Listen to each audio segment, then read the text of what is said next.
Welcome, everybody, to the OPT Network. You know how we're always talking about what's wrong with school systems and how do we fix the problems? Well, this morning we're talking about what's right. And what's right in Alexandria is Alexandria Middle Magnet Junior High School. We're joined by the 2020 Principal of the Year, and he joins us to talk about how he's being the change that he wants to see, not only in his school, but in our community. Mr. Stewart, good morning and welcome. Good morning. How are you? It's just great to have you. I'm super excited about the possibility, and you speak to that. Before we talk about the work and the heart and the love that you've put into this school, tell me about becoming a teacher and why. I tend to go back to when I was a child, little child. Me and my cousins played school. Y'all played everybody school? hear that story. Played school. And they tend to tell me, they're adults today too, and they tell me, he always wanted to be the teacher. Uh-huh. They never could be the teacher. They had to be the kids. And he always had to be the teacher. And I was into, of course, I was paddle. Uh-huh. I was one of the bad kids in school, in elementary school. I'm the Cherokee. You were one of the bad kids? Oh my God. I know all the tricks to the trade. And I would always, I just had a love, I had a passion for it. Uh-huh. And, you look back now, and I know that where my spiritual level is, I knew it was nobody but God. Mm-hmm. And we tend to say that he puts a seed in us, and the seed actually grows. And it just, even though I was the opposite, I was the kid that got in trouble all the time. I was that kid that knew I wanted to be a teacher. So every teacher class I would go in, I would, I would pay very close attention. If you could handle me, then I toed the line. But if you couldn't, then I drove the class crazy. Uh-huh. So I tend to tell my teachers that today. The students have a power. They can sense if you care and if you don't. And if you care, they're going to go to the ends of the earth with you. And if you don't, they're going to give you hell. Wow. And that was me as a kid. So I got the title Dennis the Menace. Dennis the Menace. Yes. What teacher, Mr. Stewart, impacted you the most? Who was that teacher? Because I think we all have one. Who was that teacher? When I go back to elementary school, it was a lady by the name of Jean Brazelton.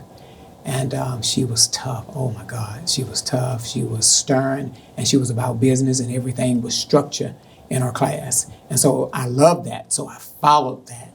And then you move on to sixth grade, Eddie Mae Washington. She was the assistant superintendent here. She was my sixth grade social studies. Another one, structure, on point, didn't play with kids. Junior high, Sylvia Butler. There was a few, Frankie Early. She was Frankie Gaines then. She was the choir teacher. And then high school, it was multiple. I went to Peabody. So when you went to high school, did you just know that I'm going to be a teacher? Oh, I knew it. I was in, what we call it. It was a club, teacher club.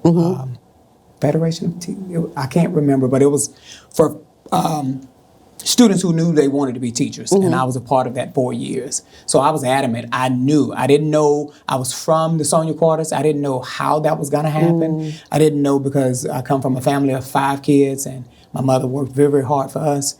And I just didn't know how that was going to look, feel, and sound. Going to college? Yes. Were you one of the first in your family, or the first? Yes, I was the first. And I can remember walking into Peabody, and Clayton Paul Williams was the principal at the time.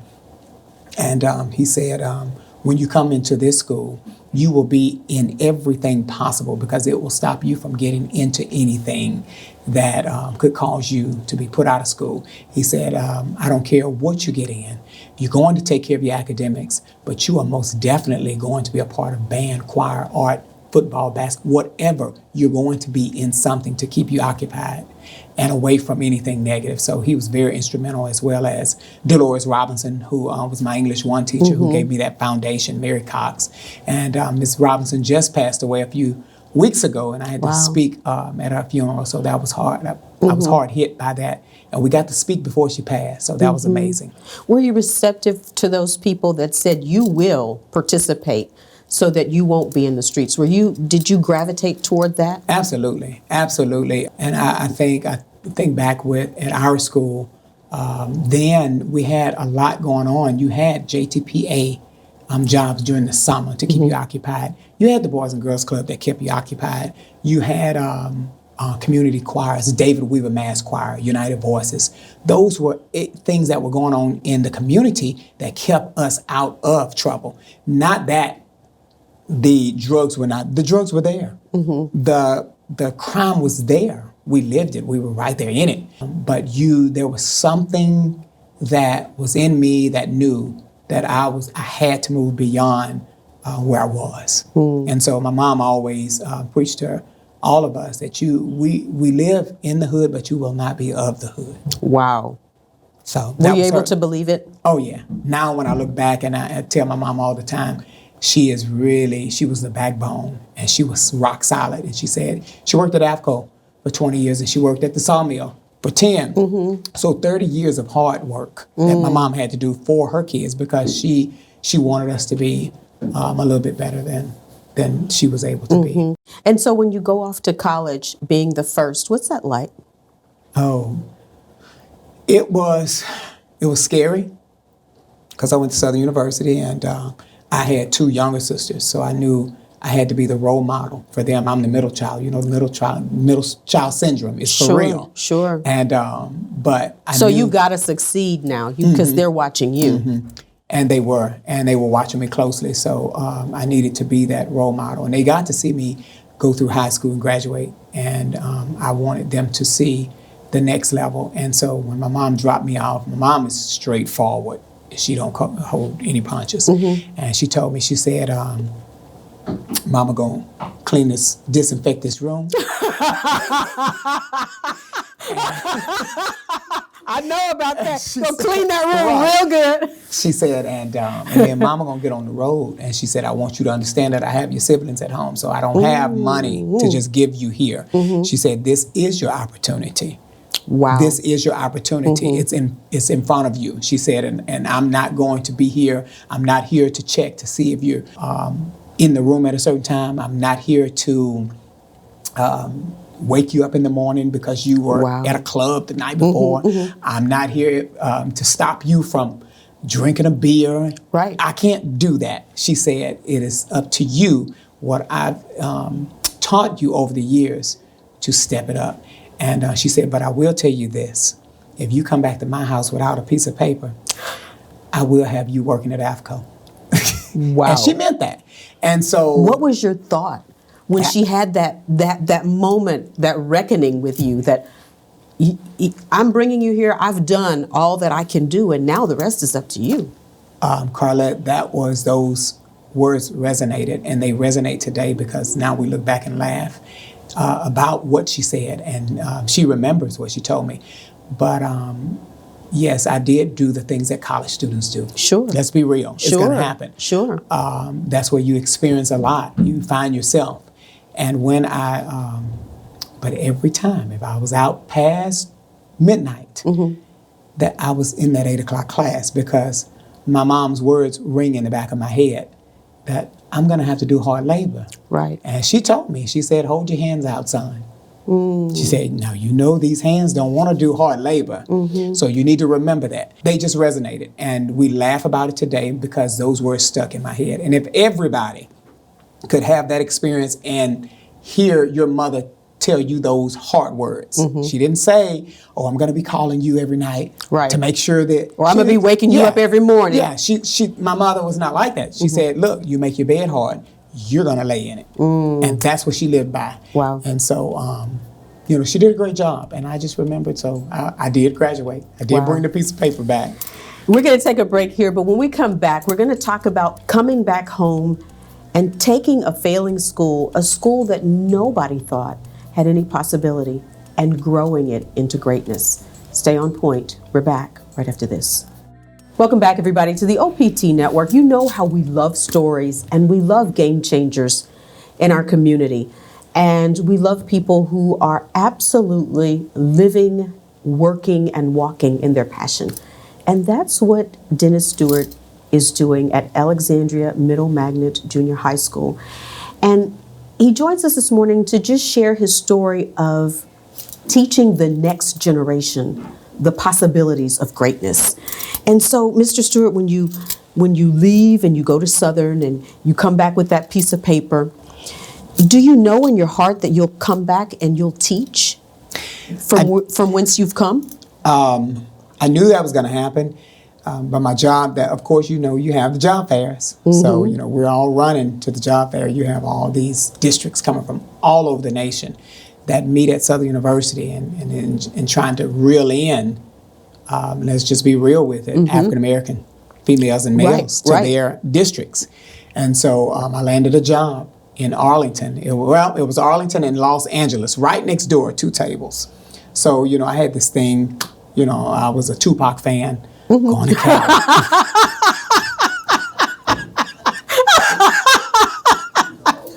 You're going to California. But of course, Tupac passed or whatever, but I still, went to the table. And I remember, it was so weird. Arlington, Texas, and Los Angeles, California. Well, what does your mom say when you tell her that you're thinking of? She's always supportive. She always say, I support you in whatever you want to do. But she always say behind that, and I tend to tell my faculty this, my mom always say, I support you in whatever decision you make. And what is she doing? She's putting it back on you. Right. So if it does not turn out right, I supported you in your decision. Right. You didn't in go your on decision. You didn't go on my decision. I went on my own. And so she always tells us with anything we do, I support you in whatever decision you make. So going away, I was like, I just want to go experience away. And so I went to the Los Angeles table. And I think the salary was right around the same, Los Angeles and Arlington. And that was around, I think, $36,000. So, $36,000, I'm like, ooh, that's a lot of money. And I told the guy from Los Angeles, this is over.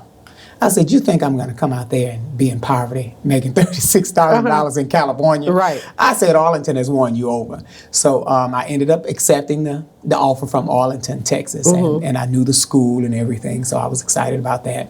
And it was going to be junior high, because I did student teaching in junior high. And got home, and I had a little, I forget that car I had. It broke down. Motor went out. And I just saw it as, okay, God, what are you telling me? Stay here. Ended up staying here. And it was close to school where I had to make that decision. I think school was going to start the next week. And so I was busy trying to find a job. And so one of my former teachers, assistant principal, who's passed away, he told me, he said, call out to Tioga. And I said, call out to Tioga? I don't even know where Tioga is. And I lived here all my life. I've never been out there. And he said, call out to Tioga. And I called out to Tioga Junior High. And I told him, I said, black male, just graduated from Southern University, social studies education. I couldn't even get it out good enough. He told me, we have 2 openings. When can you get here? And I said, well, I'm not, in professional dress. We don't care. Just come on out here. And the present principal now is Dr. Becky Pippin. She was the assistant principal. And that's where I landed my first job, Tioga Junior High. When did you know that you could be a teacher? You have the dream of teaching, but really teaching and sculpting young minds. When did you know? I think it was the first year at Tioga, because I came out of Southern wanting to teach at this school, and it was Arthur Smith at the time, which was still, I think, Jones Street at the time when I graduated. But I wanted to come back and give back to the African American community. But God said different. He said, I'm gonna put you in a different position with you. And so I ended out in Tioga, where all of lower third students were zoned there at that time. But it was, I taught majority white kids. And it's so weird, but I remember saying I didn't want to do that. I didn't want to teach white kids. I wanted to give back to the black community. And he just did a number on me. A role reversal. And that's at the end of that year, that's when throughout that year and at the end of that year, I recognized that I teach children. It just changed my whole mindset. And all children, no matter what color they were just children. Color. And that's what God did with me. And I didn't know that it was happening, but it was like a whirlwind. That I want you to understand that where I'm taking you is going to allow you to touch lives across the board, Black, white, Hispanic, and that's what he's done. And it's just amazed me. And I got that my first year. And even and when it really hit me was when my peers at the end of that year, I just did my job. I didn't know that I had classes of 36. I had 16-year-olds in 8th grade. I wasn't concerned with any of that. I was concerned with, I'm just excited about teaching. Where other people, the other teachers at the school would say, ooh, he has so-and-so. I had him last year. I had her last year. But I was into the kids, taking care of them, shaping and molding them. Although some of them were repeaters, I didn't care about that. I'm going to give you a new start. And so it just started to unfold. And at the end of that year, my principal told me, he said, I've never, ever awarded a first-year teacher of the year. Wow. And I was appointed teacher of the year with a vote of my peers. So I said, all these teachers who've been here, right. I'm just a African-American male, came into teaching, passionate about it, and they give me teacher of the year at the end of the first year. I didn't even know what it was until someone explained to me, said, you were voted on by your peers. And it was unanimous. And so that kind of told me right there, wow, you're doing something else with me other than... Did you know you had the gift? Was that when you kind of knew you had an anointing and a gift to do it? I started to embrace it when I got out of religiosity, and started to see God for who he was. Then that's when I started to see that, okay, it's the gift that he put in me. It was the seed from a little kid, just enjoying, just taking a bunch of paper and playing school, to the point of now this is reality. So that first year, it did a number on me because I was like, this is my classroom. When we would get out for Christmas break, I was up there for a week because I was so excited. I didn't want to be out. I did not want to be out. I felt, let's do school. Let's do school during the holidays. I need to go to the school. And summertime, I didn't want summer to come because I was like, I just love teaching. And it just did something to me because that's where I felt that you could do the best job of changing lives for the better, regardless of what type of child you had in your room. Ones with deficiencies, ones that were ADHD, ones that were whatever. It didn't matter. Because I always told the kids, you ADHD and I'm ADD, and I don't take my medicine. So we both in the same boat. So the kids look like, oh, I better not mess with them. So how did you not label them? How did you love them without labeling who, this teacher said, oh, you got this one. And kids get labels. How did you not label them? I always thought back to me because I was labeled. And we were, I was in South Alexandria, the Sonia Quarters part of town. And, there were schools that didn't want us. Wow. So they already put a tag on us before we made it to the school. Let's take a break here, but when we come back, we're going to fast forward 20 plus years in teaching, and then you get an opportunity to sit right where we're sitting today against all odds of changing a failing school. Dennis Stewart is our guest this morning. He is the 2020 Principal of the Year. Stay on point. We're back with more right after this. Welcome back, everybody, to the OPT Network. This morning, we are out at Alexandria Middle Magnet Jr High School with Principal of the Year 2020, Mr. Dennis Stewart, and we're talking about possibility and shaping and molding young minds. And so before we went to break, we were talking about this journey, and you've taught for well over 2 decades. And then an opportunity comes to become a principal, but probably not like you would have thought. Right. We want you to be a principal of a failing school. So what goes into that? And how do you figure out, how do I change that? I moved back here from Charlotte, North Carolina. I was there 3 years, and somehow things changed where I needed to move back home. And I was at Pineville Junior High as the assistant principal. And Columbus Goodman was the principal then at that time. But coming from experiencing at-risk schools in Charlotte, bigger metropolitan area. I gained a lot of knowledge and skills working in that area because over here I was just across the river at Pineville High School, Pineville Junior. And so that one year, 2010-11, I kind of got bored because I was at a middle school with 1,500 students and, you know, at risk. And then coming back to Pineville Junior High, and I was only working in one area, I was bored. So I needed to do something different. And so then an opening came over at Arthur Smith, and the superintendent at that time was Dr. Jones. He transferred me from Pineville to Arthur Smith. And from there, that's when things started to unfold. The principal there was very supportive and allowed me to kind of really just spread my wings.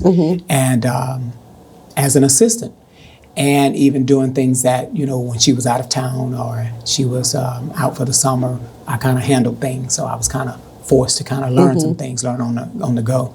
And so those tools readied me for what was coming. I had no clue. And keep in mind, my story is different. I applied for 4 principal jobs. Wow. Didn't get one, including this one.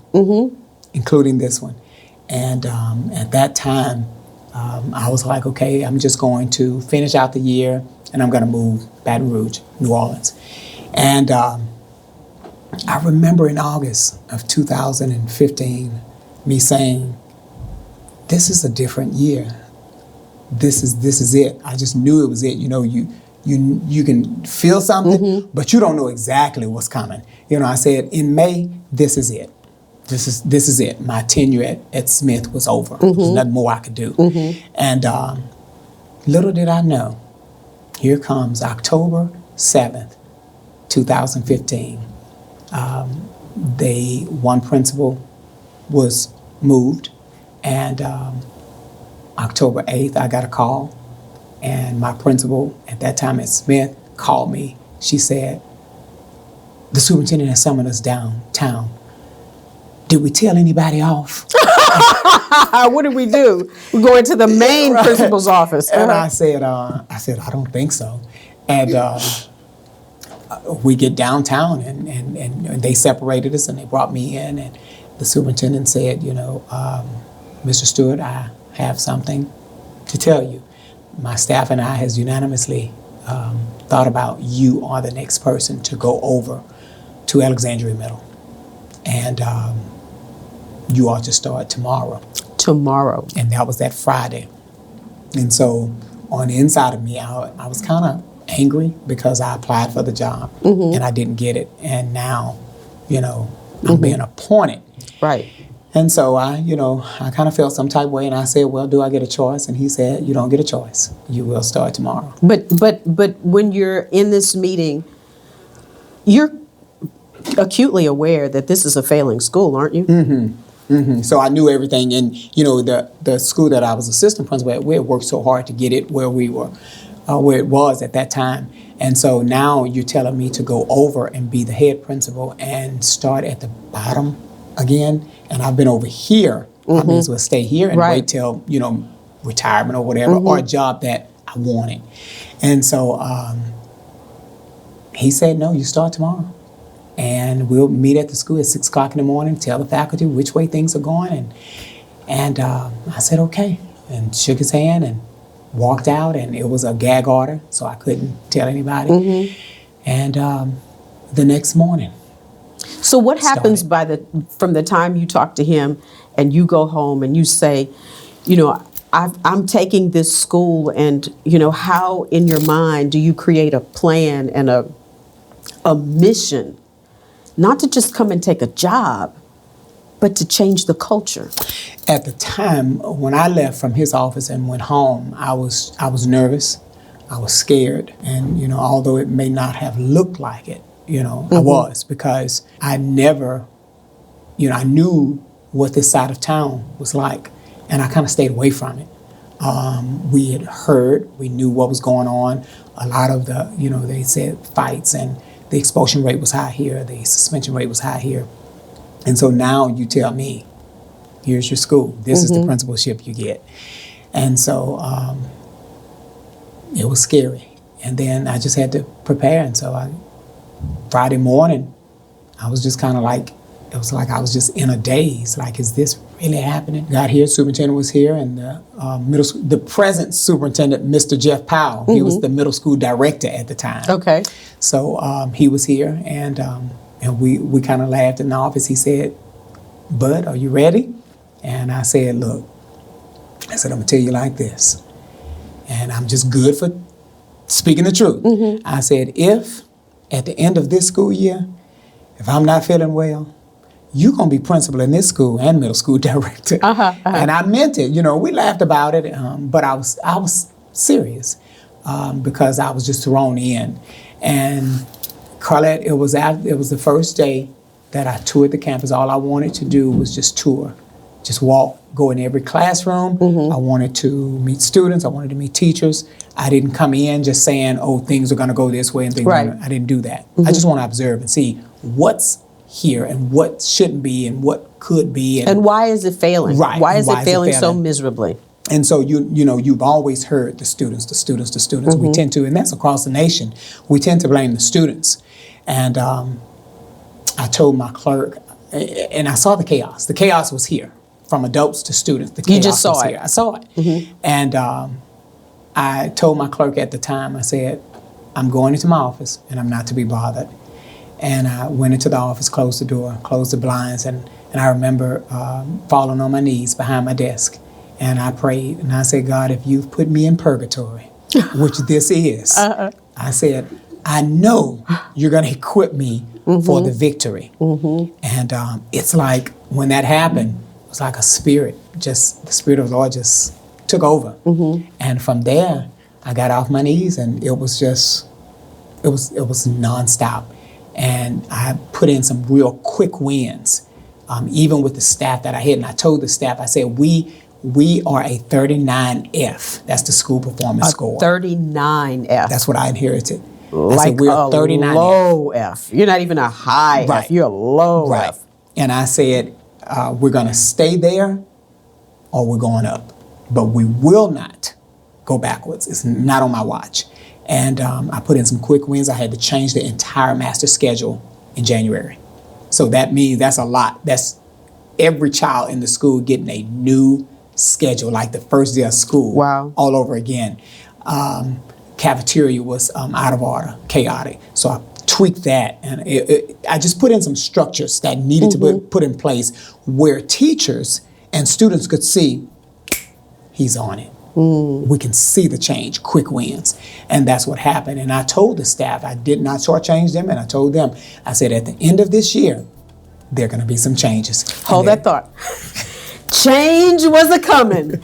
When we come back, we'll talk about the changes that came and how the school is on a steady incline to success. Stay on point. We're back right after this. Welcome back, everybody, to the OPT Network. This morning, we have come out of the studio and into Alexandria Middle Magnet Junior High School, talking to the Principal of the Year 2020, Mr. Dennis Stewart, and talking about possibility. And this morning, we sit in their courtroom. It is a beautiful room. And one thing that you said in the last segment that I think is so poignant is you could see the chaos. How were you able to bring people that were functioning in chaos? First of all, the adults. Get them into structure so that they can then get the kids into structure. They needed to see what structure really could look like. You can function in chaos if that's all you know. So if that's all you know within that time, then you don't know anything else. So somebody fresh coming in, I didn't come in and just say, it's going to go this way, this way, this way. No. How did you win them? Because you got to change the whole system in order to create success. Well, I was fair across the board. Coming in, I was fair. I was going to hear and listen to all, and then come up with, what and who I was going to need to stay with me. And then, some of the people left on their own because you're just not up for change. And so... how did you know who would be able to stay and who would have to go? I didn't. I was fair across the board. I'm going to see. And I told them from day one, I'm going to watch, I'm going to observe, I'm going to take notes. And then at the end of this year, then I can say, this is what needs to happen. And usually when someone new come in, and you know they're coming in with their ideas, they're coming in with a no-nonsense approach, people leave on their own. And we had a lot of that. And so I was okay with that. And they were coming in with, Mr. Stewart, I hate to, but I'm coming in with this, transfer paper. Oh, okay, I support you in I use my mom's. In your decision. Your decision. And I signed off on it because every time one of those came in, then that was an opportunity for me to get the people who I have here now. And that's what happened.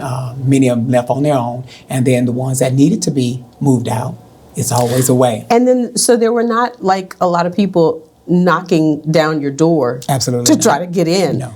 to teach at We were AMA. 39F. Right, 39F. So how do you purpose that you're going to get teachers that really have the same heart and the same mindset as you?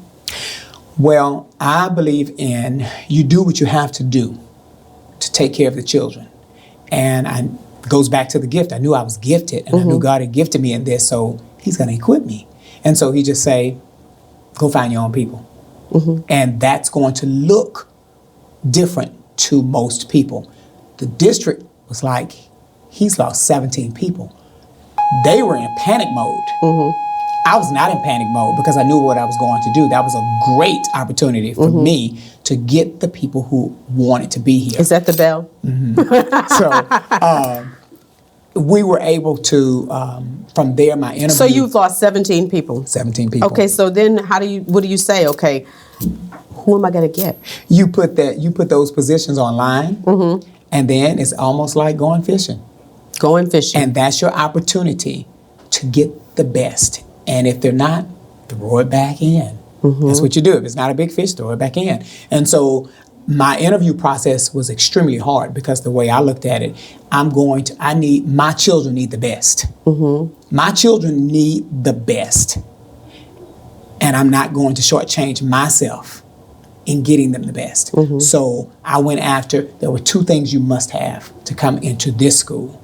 Because although we were F on paper, I was already seeing a A, B, C school. CB, well, moving up the ladder. I already saw high-performing school. And just, as the interviews came, hard interviews, and Victory Lemons is one of them. She had an extremely difficult interview. She didn't even think I was going to pick her. And then you went fishing in a pool of people that Came from different backgrounds, different professions. Someone from State Farm. Someone from was an HR director, someone general manager of Cane's restaurant, many different fields, but always knew they wanted to teach.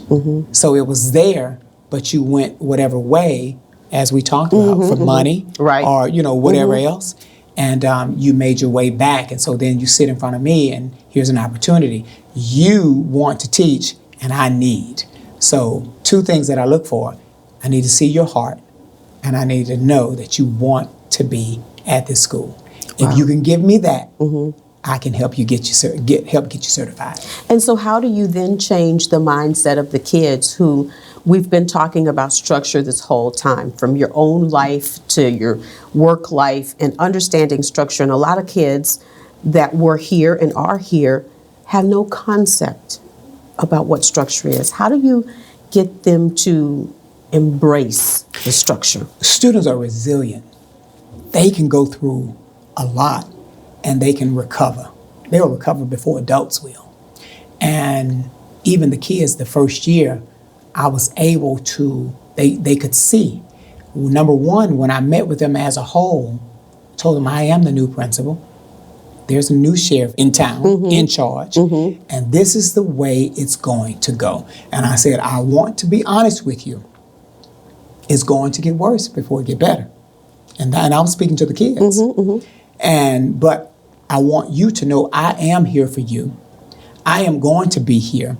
I am going to bring in change. I am going to bring in the best. So I poured into them. I emptied what I had in me into them, and they started to see, and you started to see a little light come in their eyes that, wow, he's not going to just be here just to be here for a check, or he's not just going to be here and be gone in a year or two. He's here.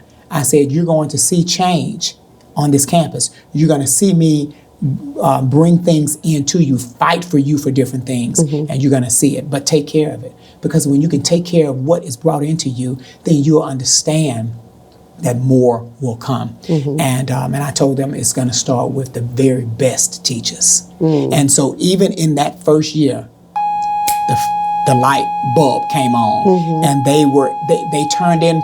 they turned from trying to be adults, be grown, disrespectful, to children. And I got to see that in that mid-year coming into this school. I saw it. And then at the end of the year, we had a graduation, everybody's crying because nobody wants the kids to go, and the kids don't want to go. So those kids are seniors this year over at Bolton. Wow. So when you go from a 39F and you start climbing, what does that feel like? It was scary. We saw a change. God showed us in that first year that the 39, even with implementing and changing the schedules and implementing data teams process with our teachers from January to May, we were able to move the school 5.6 points. Wow. So after those points came in and I looked at the data, then I was able to come back and tell the teachers, okay, here it is. It wasn't the students, it was the adults. What's next for you and for this school? What do you see next? I don't know what's next. I just tend to go back to the Lord and I say, what is your next for this school? Because he's orchestrated everything. We just get to see his hand moving everything we do and touch. And we always come together at the end of the school year and we reflect on what went well, what didn't go well, and what do we want to do to see happen for our kids to make their lives better. So we always tend to bring it back to the students. And my faculty, I love them because they look at me and they see every decision he make is about the students. And so then they do the same thing. So at the end of the day, the students win. This is a safe haven for them. If we don't make this a safe haven, then the hell that they may be dealing with at home, you come to school, it's worse. So we have to make this a safe haven for Powerful. kids. Thank you for taking the time, and thank you for being an agent of change Anytime. in our state, in our community. Thank you so much. Anytime. Thank you. Our guest this morning, Principal Dennis Stewart. He is the 2020 Principal of the Year at Alexandria Middle Magnet Jr. High School. Stay on point, everybody. We're back after this.